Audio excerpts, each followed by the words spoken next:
how's it going, YouTube? Today I wanted to talk about 100 exalts per hour, this farming method that I discovered on YouTube. I just wanted to go over how exactly you are able to make 100 exalts per hour and what method they use and how we could improve upon this method and how we can utilize what we learned today to examine the actual profit per hour for a lot of farming methods. And that's because a lot of profit per hour only showcases if you could sell everything right away, right? There's no oh, I have to sell all of these items back, and that's pretty much why I like Turn's End in Tropical Island. Even though it's not the craziest profit per hour, most of the currency you get is all in the simulacrums, and you can pretty much sell 10 simulacrums in one trade, right? So that's why I like that currency farming method. So I'm going to go look into this one. I'm going to go see how exactly you can make 100x per hour, because I'm actually pretty interested, right? Every day I can probably make 40x in one day.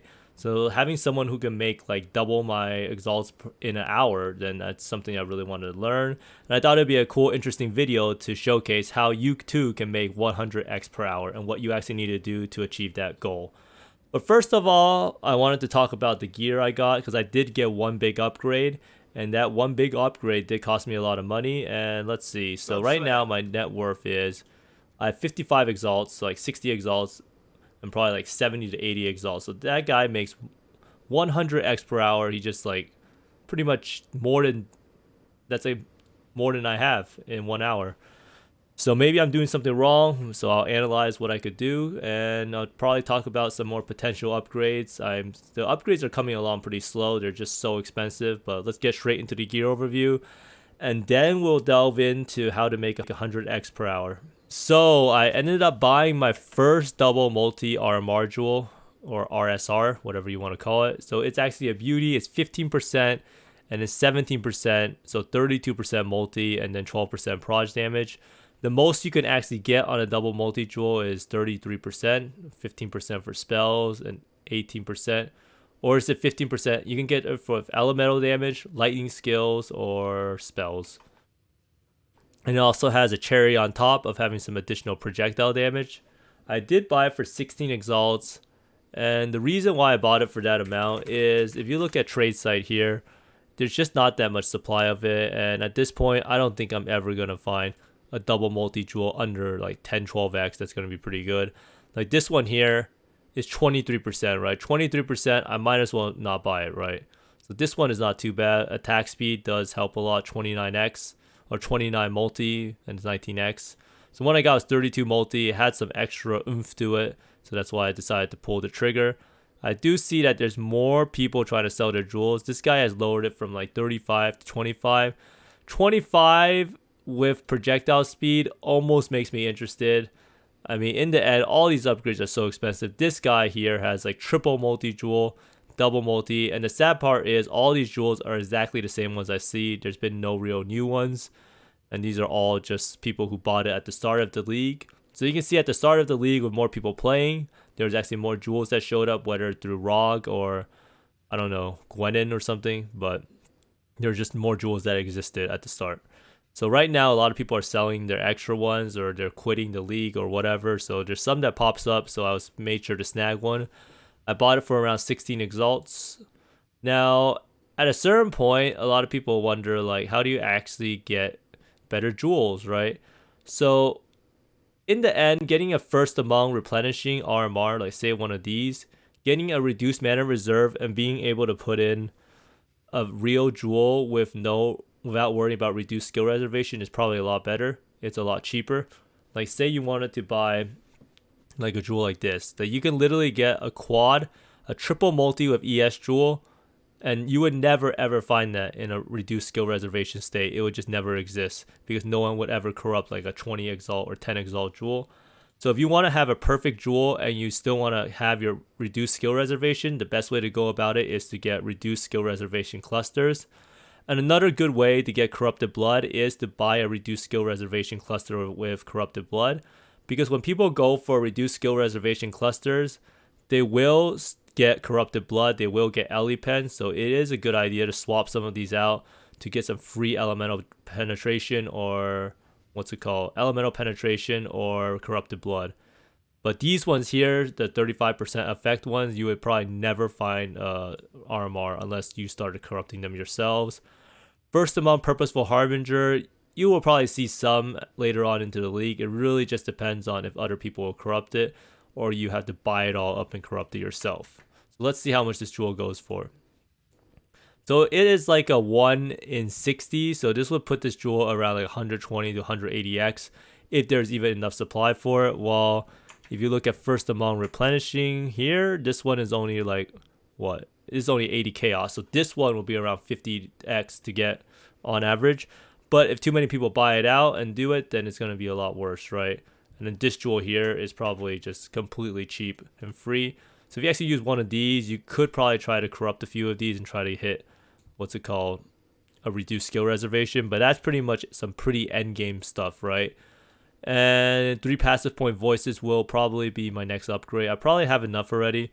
3 passive point voices is always an interesting item to see because this item here always goes up in price to an astronomical amount. Every single league that I've seen, it has gone up from like 40 to 50x at the start, and then it goes up to 120 to 150x later on. So right now it's still at 44x. Does seem like these people are having trouble selling it at that amount, and there are really not that many in stock, right? This is no more than before. There are a lot of 1 passive point voices. Now, 1 passive point voices are extremely expensive, and they usually go around like 2 mirrors at the end. So potentially that could be a good upgrade if you want to invest into the future, right? But every day I'm still looking for new upgrades. Double damage scepter is actually getting a lot cheaper too. And there just seems to be a lot of upgrades, right? So if I upgraded my Shavs, that's already 60x.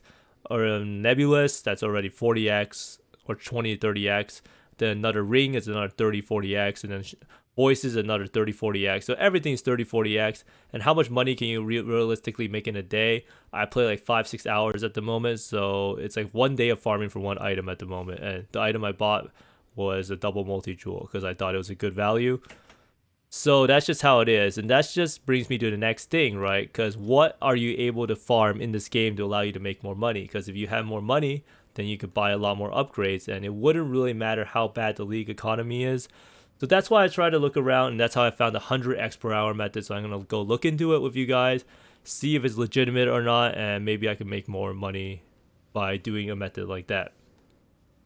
So the whole point of examining this method is because this helps people learn about how profit per hour, exalts per hour is honestly a lot of bogusness.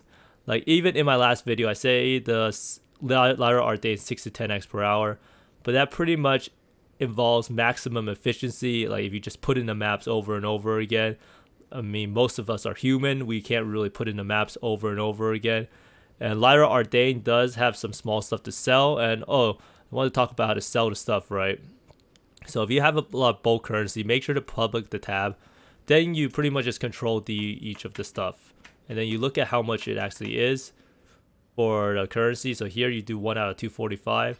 Now this is much better to do than trying to go whisper like 20, 30 people to try to offer them your fusings to buy an Exalt. You want the people to come to you. So you do this for all the currency. You can do it for your chaos, you can do it for your regrets, you can do it for your scours. So that's how you sell off a bulk of a lot of small stuff. So here I pretty much have almost 3 exalts in alts. Then you have like 2-3x in fusings. So that's how you do it. You can get rid of a lot of the small currency that way. Then simulacrums, they sell themselves pretty fast. And what else is there? Then the breaches, right? So then the breaches are literally 1-to-1, super fast to sell. So pretty much the stuff to sell, the stuff in the lateral Ardain is not too bad to sell in general. You do pick up a lot of small currency, but the big problem is the fatigue from looting over and over again, right? Like it's hard for me to even put in like 4 maps in a row and not want to like stop because of the looting problem. But here is this guy's method, 100 exalts per hour. So this, as you may know, I made a previous video about, which is 5-way carries, and I estimated it around at 15 to 20x per hour. So I pretty much wonder, like, what am I doing wrong? How am I making 15 to 20x per hour while this guy's making 100x per hour? So let's go look at what they say. So this video has no likes and dislikes. So they can print approximately 100x per hour. So they do So right now, a lot of people are poor in the league. So when they do the 5 ways, they pretty much charge per run rather than for 5 runs. Before, I remember I used to charge for 5 runs. So basically, you make around 2.5x for 5 runs, or 2.5x per person. So let's just say on 1 run basis, you make 2.5x from all 5 members in your party. And then the loot is like 1 to 3x, whether it's a timeless jewel, glorious vanity. So let's just say they're lucky every time you get 3x. So that means you make around 5.5x, 5.5 exalts per run, which is pretty good. 5.5 times 12 is 60x per hour. So it's actually pretty close, right? But the fact of the matter is that there's a cost of the set, and once you factor in the cost of the set, then it becomes an issue, right? Once you factor in the cost of the set, the profit per run is around 3.5x, meaning that they make around 40 exalts per hour. And that's with a very generous estimate on the timeless jewels. The timeless jewels, a lot of times, are very, very annoying to sell. They take a while. There's a lot of them. And you're probably not making 3 exalts on average for the loot. So I don't really know what exactly they're getting from it. So you come out to be 3 to 5 exalts per run from just adding up the loot and the people paying it. And then you get, what's it called? The cost of the set. The cost of the set in bulk is around 1.8 exalts. So that puts the profit per run at 3.2x. And let's say you're actually 100% efficient, right? And you ran 12 runs per hour. The people never left. You never took a break. And you would make around 36 exalts per hour or 40 exalts per hour. But then they added in this part, extra profits. They had 2 mirror drops from doing 5-way as well. So 100x per hour is just a rough estimation. So after seeing this, I was incredibly dejected. I didn't know that in order to get 100x per hour, I had to find 2 mirror drops while doing 5-ways. Now, talking to some other people or hearing from other people who've done over 4,000 to 5,000 5-ways, they actually never even found 1 mirror. So I don't know. They just got extremely lucky. So if you think about it, if you ran sets for 4 hours and you find 2 mirrors, then you would probably make around 100x per hour, right? So there's nothing really wrong with this statement. It's just that sometimes people are incredibly lucky. And there's also ways to frame the profit margin, right? So a lot of the profit also in doing 5-ways is that, oh, wait, I know this person has like gear, right? So this person has leveling gear, right? So he's pretty much leveling like 1, 2, 3, 4, 5, 6 gems. 6 gems here, 3. So he's just leveling a bunch of awakened gems. He's leveling a bunch of empowers. So this is how you actually make money too. But let's just say if you're the carry, you're not leveling up that many gems, right? Because you at most you just have this offhand here. So you're not actually able to level up that many gems. Now, another way of doing it is if you were multi-boxing it and you were having on 5 accounts, and then that would probably be closer to 100x per hour. But the way they set it up, there's no way. And the way you can frame the profit per hour, you can just say, oh, let's count the profit after the gems level, right? And then you can sell it, and then you can also say, oh, I hit 6 level 4 empowers out of my 12 gems. And then, yeah, you have 54x or 60x worth of empowers, and then you would probably have 100x per hour, right? So it's a lot of it. It's just like finagling the parameters. Like if you do a science experiment, it's just finding the right variables to make it 100x per hour. And in this case, you make 100x per hour if you find 2 mirrors, right? So what they say is obviously not false. Like you do make 100x per hour if you've played a game. You do some sets, 4 hours, you find 2 mirrors. You average it out. Yeah, it's 100x per hour. Well, in a lot of senses, it's better to be lucky than like good at the game. So you can see someone already wants to buy the alts, right? So that's actually the best way to sell your bulk currency. Now that also goes to like some other methods that I've seen. A lot of methods I've seen is also the 2-gen reroll thing, and that stuff takes a long time to sell your currency. So if you actually are able to just go to 2-gen reroll and just keep buying this stuff over and over again, right? So say that, oh, this stuff is value, right? And then you buy it, and then you do it like this, and then you just buy a bunch of stuff. You have like incubators here, you have maps, there's a bunch of stuff to sell. Then it's going to be a lot harder to sell. It's going to take a while to sell it off. And it's always something you need to keep in mind when looking at someone's profit. It doesn't mean the person is lying. When the person is saying 100x per hour, they're not lying. they're just choosing a good time period for which that's a good snapshot, right? Like when someone says, "Oh, it's 8x per hour," they're not really lying from doing 2-gen reroll. They just don't include the time of trading, right? When I say Lyra Ardain is 6 to 10x per hour, I don't really include the time for trading for a lot of other stuff, right? So that's like why it's important to keep in mind outside of the pure profit per hour. A big thing is having to sell everything. And that's actually a huge part that doesn't get mentioned, is that selling everything takes time and is not exactly a walk in the park. Like if you have a bunch of jewels to sell, you can be mapping and you can be hit with like 10 trades at once, right? Or maybe in this league you probably wouldn't even be whispered, honestly, with the player numbers. But yeah, you would get a lot of trades. It would not, you would not really be able to play the game if you're just having to trade the whole time. And another thing to keep in mind also is the prep work for doing some of the stuff, right? So for 2-gen reroll, you have to buy a lot of artifacts. Obviously, that's pretty low effort. For the Lyra Ardain, however, you have to buy a bunch of scarabs, and you have to buy a bunch of deli orbs to put delirium on the map. So that's why I have these deli orbs here. But in the end, if you buy stuff in bulk, it's not too bad. Oh yeah, you also have to sell blighted maps in the Lyra Ardain method. So that's something to keep in mind. It's really hard to just judge a method by saying pure profit, because there's so much like prep work too. For the 5 ways, you have to buy sets, but you can usually buy sets from someone in very fast in a bulk. So in the end, for like finding the best money making method, in my opinion right now, no real money making method stands out as like insane. And you should pretty much just do whatever you enjoy. And even though it's cliche to say that, that might be the honest truth. Like I honestly tried Lyra Ardain for a long time with 100% deli, and I just didn't enjoy picking up all the splinters. And I just tuned it down to 60% deli. I made my filter a little bit better. And yeah, the one thing that is out of line is though, even though this method is not 100x per hour, this method is probably still one of the best methods. And if you want to use this method, you have to also see are a lot of competitors doing this. Like if you look right now, like there's literally 1, 2, 3. Like you can see there's like literally 4 messages or 5 messages from different people within like 6 minutes. A lot of competitors. If you're not high ranked on TFT or if you're not streaming, it's probably going to be hard to do it.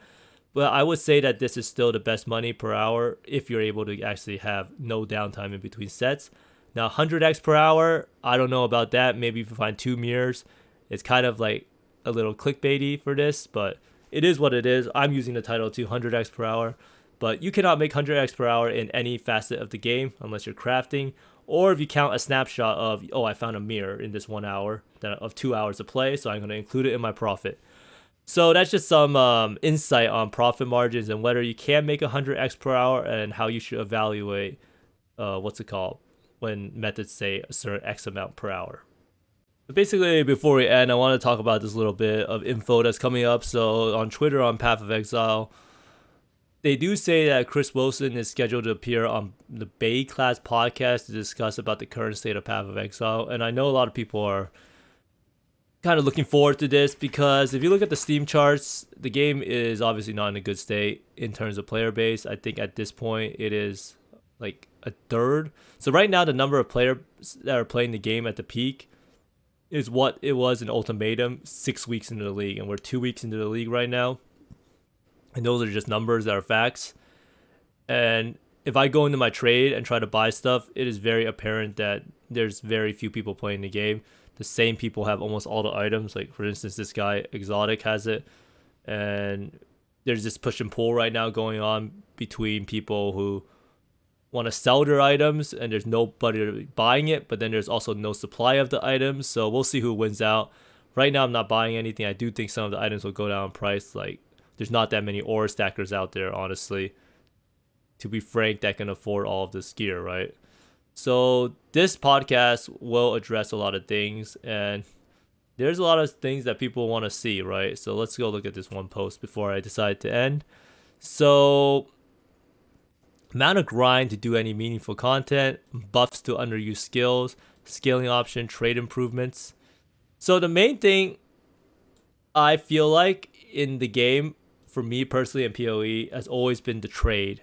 The trade is not in a good spot There's a lot of items when I try to go buy here. It feels terrible to buy. It feels like a chore to play the game. It feels like a chore to do any of the methods that I even explained, right? The Lyra Arte method with Wing Breach Scarab is literally a complete chore to do because you have to buy all these scarabs, you have to buy the deli orbs, and it's just not a fun experience, right? So having some trade improvement would be the biggest thing.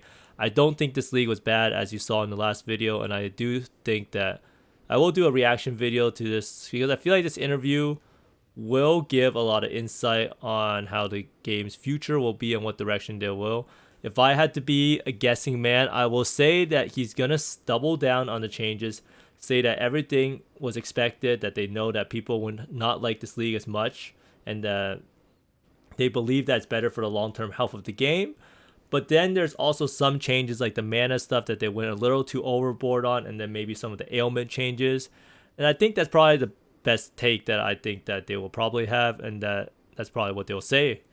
I do also feel that this podcast lacks a softcore trade player. Like I know Ziggy is pretty good. I did see he recently farmed a meter in softcore trades, so he should be able to balance it all out, and maybe he'll give us some insight on if they'll revert any of the changes or if they're perfectly satisfied with the direction the game is headed towards, and if they actually are concerned about the dropping player numbers. But if you enjoyed this video, be sure to like and subscribe. I do still stream every day, even though many people have quit the league. I do still enjoy it. I do enjoy picking up trash off the ground in my maps. But I do hope you find more mirrors and exalts than I do. And I hope the profit explanation will help you out finding the best method for yourself, right? Because it's all about enjoyment in the game, and having this like arbitrary number for exalts per hour that you can make is oftentimes not even the right number, right, in terms of how much exalts you'll make at the end of the day. But thanks for watching, everyone. I hope you find more mirrors and exalts than I do, and see you next time. Bye.